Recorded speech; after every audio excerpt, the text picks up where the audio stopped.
For 3 winters he never moved. Through blizzards and blistering heat, a golden dog sat at the edge of a forgotten town, staring at the road like it still owed him something. No one knew his name. No one knew what he was waiting for. But one morning, the waiting ended. Before we begin this unforgettable story, would you mind sharing where you're from in the comments?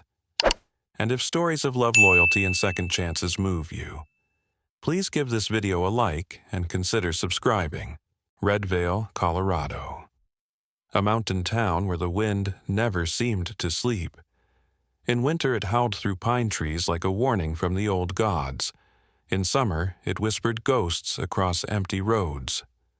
That morning, snow dusted the shoulders of Route 27, clinging to brittle weeds and coating the metal roof of an abandoned bus stop in a fine white frost. The clouds hung low, gray and unbroken. Everything smelled faintly of pine diesel and old rain. Beneath that roof, in the exact same spot he'd claimed nearly 3 years ago, sat Briggs. Briggs was a golden retriever, about 6 years old, with a thick, sun-washed coat the color of toasted wheat. Time and weather had left their marks on him. Patches of fur around his neck had thinned his right ear, had a small notch, and the golden luster of youth had faded into a tired bronze. But his eyes, deep amber and patient, held a kind of wisdom most creatures earned only through loss. Briggs did not bark, did not beg, and did not follow anyone. He simply sat. Every day as dawn broke and traffic resumed its rhythm, he would lift his head and stare down the road. When nothing came, he'd rest his chin on his paws again, waiting. Locals had tried to take him in. Tourists had called shelters. A few had even attempted to lure him with treats or kindness. But Briggs always returned to that stop his stop. Across the street stood a modest brick building with faded blue trim and a wooden sign that read Redvale Postal Depot. It was there that Haley Monroe arrived each morning just after 7. She'd park her old Subaru near the rear entrance shoulders, hunched from the cold, and glance toward the bus stop as if on instinct. Haley was 27, slight in build, but sharp around the edges, like someone who had grown into her bones too fast. Her dark auburn hair was almost always tied up messily under a knit gray cap. She walked with a deliberate gait as if carrying invisible weight across her back. Her co-workers described her as efficient and quiet. She'd been in Redvale 5 years, but hardly anyone knew where she'd come from before that. The truth was, Haley had once been the kind of girl who laughed too loudly and trusted too quickly. Then came the news from Kandahar. Her younger brother Cole, only 22, and full of dumb jokes and guitar strings, had been killed by a roadside bomb. It shattered something in her, and she'd retreated to the mountains to the routine of mail routes and winter storms. Briggs had appeared outside the post office 6 months after she arrived in town. At first, she thought he belonged to someone nearby, but the days turned to weeks and the dog never left. So she started bringing food. Not close, never within arm's reach, but enough. She'd leave it by the old trash can near the bus stop, then go about her morning like nothing had changed. 3 years later, it had become a ritual. She never tried to pet him. He never tried to approach. That morning, the wind was sharp, and Haley's breath fogged in front of her lips as she crossed the street with a plastic container of cooked rice chicken and green beans. "You're eating better than me, old man," she muttered, kneeling near the trash bin.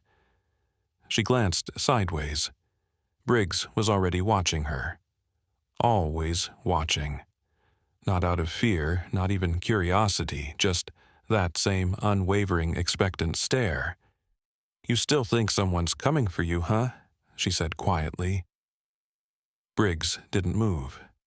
She left the food and walked away. Inside the post office, the heat stung her fingers back to life. The place was small. 2 service counters, a hallway of mail slots, and a cluttered break room with a microwave that only worked if you hit it twice.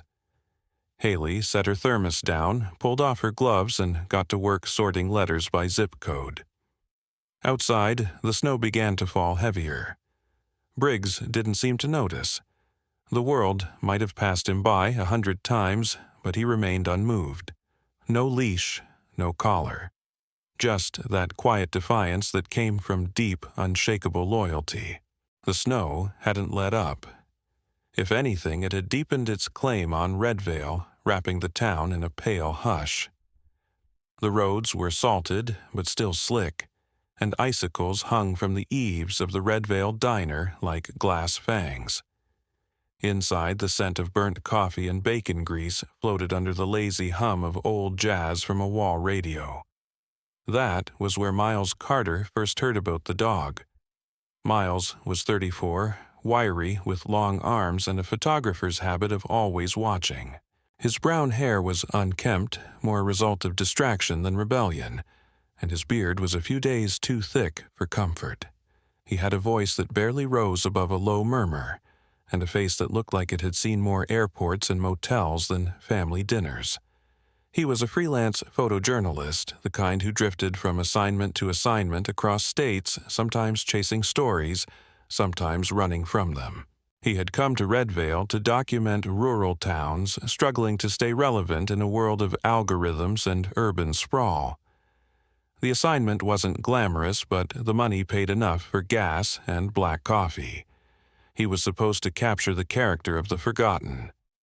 But that morning, stepping out of the diner with numb fingers and a half-charged Nikon, he saw something else entirely. At the edge of the road, seated like a monument against the snow-blanketed backdrop, was Briggs, the light hit just right muted by clouds softening the weary lines of the old bus stop. The dog sat upright alert, but unmoving, his breath fogging faintly in the air. Miles raised the camera. The shutter clicked. It wasn't just the posture that caught him. It was the stillness, the discipline, the purpose in the dog's stare. Miles lowered the camera and watched a moment longer. Then he crossed the road. Briggs didn't move. From a few feet away, Miles crouched, one knee crunching into the icy gravel. "Who are you?" he murmured, more to himself than the dog. Still nothing. It was then he noticed the plastic container near the rusted trash bin half full of what looked like chicken and rice. Fresh, not dropped by accident. Someone was feeding this dog. Miles stood slowly brushing off his jeans and returned to his car, which was parked near the Redvale Postal Depot. As he opened the driver's side door, a voice called from behind him. "He won't follow you." He turned. A woman stood near the post office steps, bundled in a navy coat, her knit gray hat tugged low. She held a manila folder in one hand and a travel mug in the other. Her expression was wary, but curious. "You know the dog?" Miles asked. "I see him every morning," she replied. "But knowing him, I don't think anyone does." Miles stepped closer, extending a gloved hand. "Miles Carter. I'm a journalist. Was just passing through." She didn't shake his hand, but nodded slightly. "Haley Monroe." There was a pause. She glanced toward the bus stop. Briggs hadn't moved. A smear of snow clung to his back. "Does he always sit like that?" Miles asked. "Always," Haley said. "Same spot. Doesn't chase people, doesn't beg, just waits." "For what?" She shrugged. "That's the part that hurts." Miles looked back at Briggs, then returned his gaze to Haley. "You're the one feeding him." She hesitated. "Someone's got to. I took a photo of him. It's something else." Haley stiffened slightly. "He's not a story. Everything's a story," Miles said softer this time. "But I get it. I'm not here to exploit him." Her eyes narrowed, then softened. She studied his face as if trying to decide whether or not to believe him. The wind picked up, brushing a strand of hair across her cheek. "I didn't mean it like that," he added. "But something about him. He looks like he's holding on to something. And if no one tells it, maybe it gets lost. Haley looked at Briggs again. "You want the story?" she said quietly. "Then you better understand the silence." Over the next hour they talked. Not much. Haley wasn't one for sharing, but enough. She told him that Briggs had appeared 3 winters ago. No collar, no chip. He had just shown up and never left. As they stood beside her parked Subaru, Miles asked gently, "Why do you do it?" "Feed him every day." Haley didn't answer immediately. Her gloved hands tightened on the travel mug. Finally she spoke. "My brother used to say dogs know when someone needs them," she said. "Even when people don't." Miles nodded. "Your brother Marine. He died in Afghanistan. I couldn't be there. I still don't know what he looked like at the end." Miles didn't press further. Instead, he looked back toward Briggs. Maybe that's why he waits. Maybe he made a promise too. They parted shortly after. Miles returned to his motel room, but his thoughts stayed on the dog and the woman. That night, he uploaded the photo to his laptop. He stared at it for a long time before saving it with a title that simply read, "The Wait." The next morning, Redvale was blanketed in fog. Not the thin wisps that drift like dreams, but a dense curtain of mist that wrapped every pine tree and porch swing in silence. The bus stop disappeared into it entirely, only the faint shape of Briggs barely visible if one stood close enough. The world felt paused.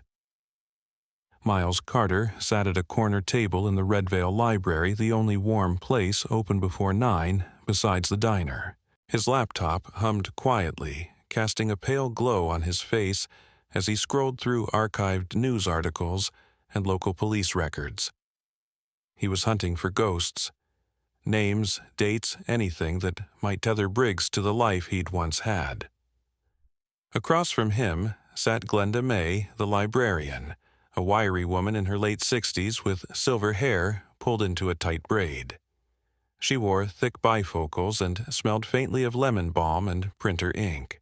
She wasn't particularly warm, but she respected quiet, and Miles appreciated that. "I don't usually let outsiders poke through incident files," she said in a low voice, sipping chamomile tea from a chipped mug. "But that dog, he's been out there long enough to earn some exceptions." Miles looked up, curiosity sparking. "You know anything about him?" Glenda nodded slowly. "Not much, but I remember a crash. 3 years ago, just past the Hollow Bend curve. Family of 3. Bad weather, poor visibility. Parents didn't make it." Miles's fingers froze on the keyboard. "A child boy, maybe 10? Logan, I think. Poor kid was pulled out just in time. Sent to live with a relative in Idaho. Or was it Oregon?" She squinted thoughtfully. "Doesn't matter. He vanished after that." Miles turned his screen to her. "This the one?" Glenda leaned in and studied the faded photo of the crash scene. "Yup, that's it. Turner family. I remember now. The dog went missing after the wreck. They assumed it ran off. Never found." A cold wave passed through Miles. "So you're saying Briggs could be their dog?" Glenda frowned. "I'm saying dogs don't forget." After thanking her, Miles stepped outside into the fog-drenched morning. The air was sharp and still. He crossed the empty street to the post office and found Haley already inside sorting mail trays with habitual precision. Her dark auburn hair was damp from the mist clinging to her cheekbones. She looked up and offered the briefest smile her version of a hello. "I think I found something," Miles said, tapping the envelope bin. A lead. Haley set down the scanner. "About Briggs?" Miles nodded. "There was a crash 3 years ago. Turner family. Parents died, the kid survived. The dog disappeared. I think it's him." Haley's face didn't change, but her hand stilled. "I don't know why this matters so much to me," Miles continued. "But it does. I think someone's out there who doesn't know he's still alive." Haley leaned against the counter, arms crossed. "Do you think the kid remembers him? If Briggs remembers?" "I don't see why not," Miles said softly. She glanced out the window toward the barely visible outline of Briggs still in his post. "When Cole died," Haley said suddenly, voice hollow, "he left me a voicemail. It came at 3 in the morning. I missed it." Her fingers curled into her sleeves. "I've never forgiven myself for that. He was reaching out, and I wasn't there." Miles remained silent, sensing that this wasn't something she shared lightly. "Briggs makes me think. Maybe sometimes second chances come in strange shapes. Maybe helping him is how I forgive myself." Miles nodded. "Then maybe this is ours." They spent the rest of the morning piecing together what they could. Miles contacted an old journalist friend who still had access to national adoption follow-ups. With a little luck and an old favor, he received a copy of the relocation report Logan Turner, now 13, living with Audrey Langston, his maternal aunt in Spokane, Washington. That night, Miles stood by the bus stop with his camera slung across his chest. He didn't raise it this time. He just stood next to Briggs, who didn't acknowledge him but didn't move either. His name was Logan, Miles murmured. "He's alive." The dog's ears twitched. Behind them, Haley approached with 2 steaming cups. She handed one to Miles, then crouched near the trash bin to place down a meal. This time, steak cubes and boiled carrots. I hope she whispered that wherever Logan is, he remembers. The wind shifted, rustling the pine needles. Neither spoke again. But as they stood in that silent moment beside a dog who refused to give up, it was clear something was changing. Not loud or dramatic, just the soft, certain stirring of a story long buried beginning to rise. The next day dawned cold and sharp, the kind of morning where the air sliced through jackets and breath came out in brittle clouds. Redvale stirred slowly. The diner's neon sign flickered to life. A few trucks rumbled to life on Main Street, and Briggs, as always, sat at his post near the old bus stop. A light frost dusted his golden fur, glinting like stars along his back. Inside the modest guest room of Redvale's only inn, Miles Carter was hunched over his laptop. He hadn't slept. The video was exporting now, the bar crawling across the screen. He had spent the night editing it carefully, no narration, just ambient sound, raw footage, and subtitles. It opened with a slow pan across the fog-drenched street, ending on Briggs seated, and still his eyes fixed on something that wasn't there. The captions told the story. He has been sitting in the same spot for over 3 years. He doesn't chase people, he doesn't bark, he's not lost, he's waiting. Then came the shot of Briggs, eating gently from the food Haley had left. A close-up of his eyes, amber and ancient. And finally the caption that would carry the weight of everything. His name might be Briggs. But someone out there knew him by another name. And maybe, just maybe, they've been waiting too. Miles uploaded it to Instagram, Twitter, and YouTube, tagging local news outlets, and using a simple title, "The Dog Who Never Left." He hesitated for a beat before adding the final caption. "Do you know him?" Then he hit post.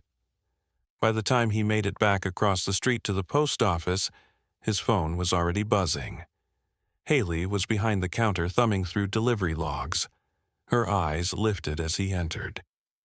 "You did it," she said, a hint of tension in her voice. "It's out there now." Miles nodded. "All we can do is wait." They didn't have to wait long. By lunchtime, the video had been viewed 8,000 times. By evening, that number had crossed 40,000.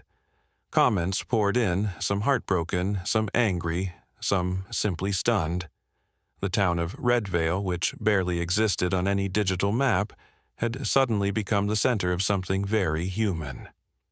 Haley scrolled through the messages as she sat by the window in the library cafe, her fingers trembling around a mug of cinnamon tea. Each post hit her like a soft wave. People speaking of pets they had lost, of parents who never came home, of soldiers like her brother who never got to say goodbye. She felt seen in a way she hadn't allowed herself to feel in years. That night, she opened the old trunk under her bed. It still smelled faintly of cedar and loss. Inside were photographs, Cole in his uniform grinning wide. Sketches Haley had drawn in her teenage years, haunting surreal portraits of faces with no eyes, of children drifting through smoke. She laid them out on the floor, then added a new one. Briggs, drawn from memory, seated before a fading horizon. She titled it Anchor. It was the beginning of something. By the next morning, Red Veil's inbox was flooded with media requests, offers to adopt Briggs, and hundreds of messages from people claiming to recognize the dog. But one stood out. It came from Logan Turner, now 16, living in Spokane, Washington. He had been sent the video by a friend late the previous night. When he opened it, he froze. The dog in the frame, the one sitting so still, so proud, wasn't just familiar. He was unforgettable. Briggs. But Logan had known him as Maverick, the dog his parents had gifted him on his 7th birthday. He had a scar above his left paw from a broken fence and a habit of curling beside Logan's bed even in the summer heat. After the accident, everything had gone dark. Logan had survived with a broken wrist and a cracked rib. His memories were muddled by trauma, grief, and relocation. They had told him Maverick hadn't been found. He'd believed it. Until now. Logan's message was short but unmistakably raw. "That's my dog. His name is Maverick. Please. Is he still there?" Miles showed Haley the message over breakfast at the diner. She set her fork down, slowly, eyes wide. "That's him," Miles said. "That's who he's been waiting for." Haley covered her mouth, tears glinting at the edges of her lashes. Oh my God. Outside, Briggs remained in his place, but something in the air had shifted. For the first time in years, there was movement, not in him, but around him. A town awakening, a world noticing. Back at her small apartment that night, Haley cleared out the front of her studio space, pinned her sketches along the wall.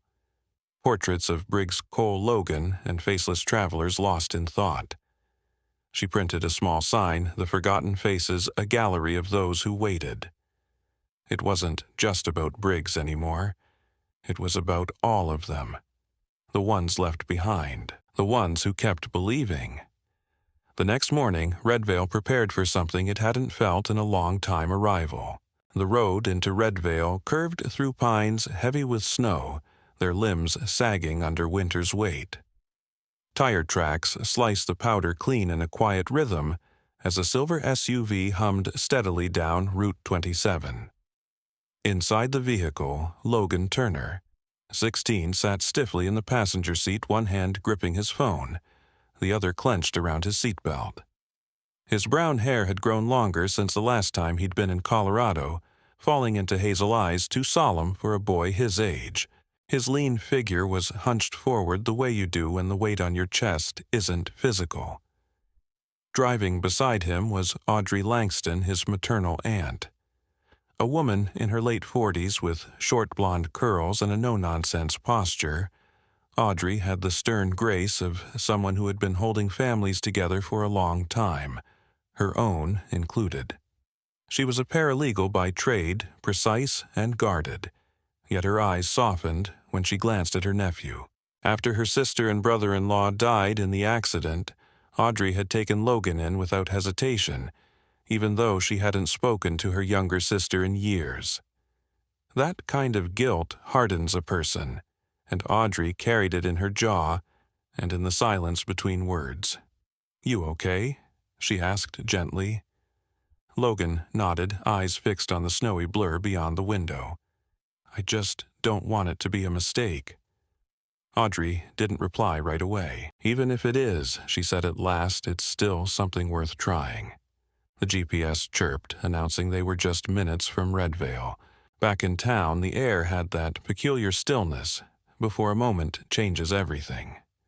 Haley stood outside the post office, her coat zipped to her chin, gloved hands wrapped around a coffee cup. She didn't drink it. She just needed something warm to hold. Beside her stood Miles, a camera slung over his shoulder lens, cap off waiting.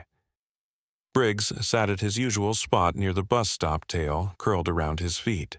His fur looked thicker now, brushed clean by Miles that morning, and there was a new energy in his eyes, alert, aware, expectant, as if he knew today would not be like the others. The SUV pulled into the gravel lot across from the diner and rolled to a slow stop. For a beat, no one moved. Then the passenger door opened and Logan stepped out. He was trembling. Briggs stood. The boy took a hesitant step forward. His lips parted, but no words came. Then, barely louder than the wind, he said, "Maverick." Briggs blinked. One more step. "Maverick, it's me." There was a silence so thick it pressed on the lungs. Then Briggs moved slowly at first, unsure tail flicking low. Logan dropped to his knees in the snow, and the dam broke. Briggs surged forward, snow flying under his paws, and launched into Logan's arms, nearly knocking the boy over.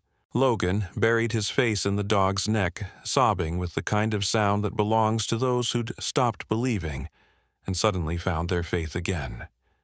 Audrey stood by the car, her lips trembling as she fought to keep her face composed.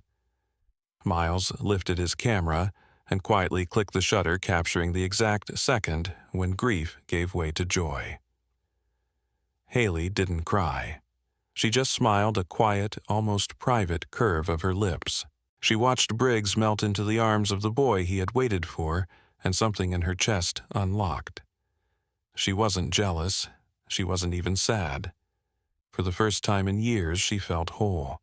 Inside the diner, Audrey sat across from Haley as Logan fed Briggs scraps of bacon under the table. "Thank you," Audrey said, her voice clear but edged with wear. "For whatever you did to keep him alive." Haley shook her head. "I just fed him. He did the rest." Miles chimed in from beside the window. "Dogs like Briggs don't survive by accident. They survive because someone matters enough." Audrey's eyes flicked toward her nephew. "He's had a hard time, a quiet time. I think this might be the loudest he's felt in a while." They packed up an hour later. Logan refused to leash Briggs, but the dog stayed close, never more than a few inches from the boy's boots. As they walked to the car, the town watched. Locals from the hardware store, from the library, even the gas station attendant, all familiar with the ghost dog of Redvale, stood outside, silent witnesses to the moment that turned a legend back into something real. Haley stood by the edge of the parking lot, arms folded across her chest, breath fogging lightly. Miles stood beside her. "Think he'll be okay?" she asked. "He's home," Miles said simply. Briggs hesitated before getting into the car, turning one last time to glance at Haley and Miles. He held their gaze. No bark, no movement, just acknowledgement. And then he hopped in beside Logan. The car pulled away slowly, tires crunching over snow, and disappeared around the bend. Miles lifted his camera, snapped a final photo of the empty road. Then he turned to Haley. "You ever think about leaving?" She looked at him. "I used to. Now I'm thinking about staying." He smiled. "Then maybe I'll stick around too." As the sun dipped behind the hills and the sky turned soft with dusk, Redvale returned to stillness, but not the kind it had before. This was the quiet that came after something had been set right, the kind that filled rather than emptied. Sometimes the greatest miracles don't come in thunder or lightning. They come quietly in the form of a dog who waits or a boy who never stopped remembering. Briggs didn't know the calendar or the clock. He didn't need a guarantee. He just held on through storms, silence, and loneliness because love had once been real, and that was enough to keep hope alive. This story reminds us that faith, no matter how small, can change everything. Maybe it wasn't just loyalty that kept Briggs waiting. Maybe it was God's way of showing us what steadfast love truly looks like. A love that stays, a love that endures. In our daily lives, we pass by silent hearts like Briggs people and animals waiting, hoping, surviving. Let this be your reminder: never underestimate the power of presence, patience, and prayer.